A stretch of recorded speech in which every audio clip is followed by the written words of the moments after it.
Imagine-toi au tout dernier souffle. Ton corps se relâche. Le monde autour de toi semble s'éteindre. Et puis ton âme commence son voyage, quittant ce corps que tu as habité pendant des années. Que se passe-t-il alors? Que découvre cette âme à peine libérée? Aujourd'hui, nous allons plonger ensemble dans le mystère de ce moment que personne ne peut oublier, mais que peu comprennent vraiment. Le passage au barzakh, la vie entre la mort et la résurrection.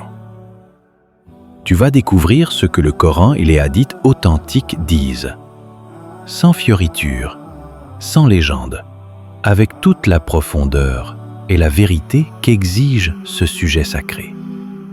Prépare-toi, car ce voyage bouleversera ta façon de voir la vie, la mort et ce qui vient après. Présente 1. Le départ de l'âme. Allah dit dans le Coran, sourate Az-Zumar, verset 42. C'est Allah qui prend les âmes au moment de leur mort et de celles qui ne meurent pas pendant leur sommeil. Ensuite, il retient celles dont il a décrété la mort et renvoie les autres jusqu'à un terme fixé. Ce verset nous révèle que le départ de l'âme est un acte divin, un moment précis où la vie quitte le corps.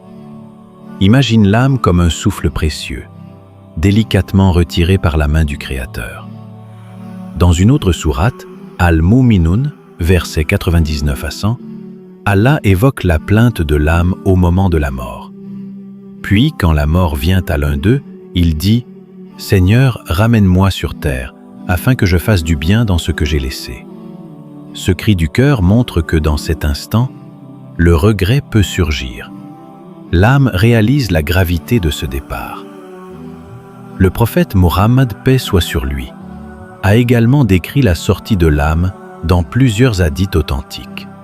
Il a dit que pour le croyant, l'âme sort comme une goutte d'eau limpide, facile, douce, tandis que pour le mécréant, elle est arrachée avec force et douleur, comme on arrache une épine.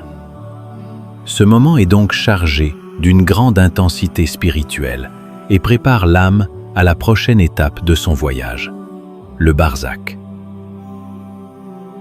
Le barzakh, la vie intermédiaire. Le barzakh est une barrière, une phase entre la mort et le jour du jugement.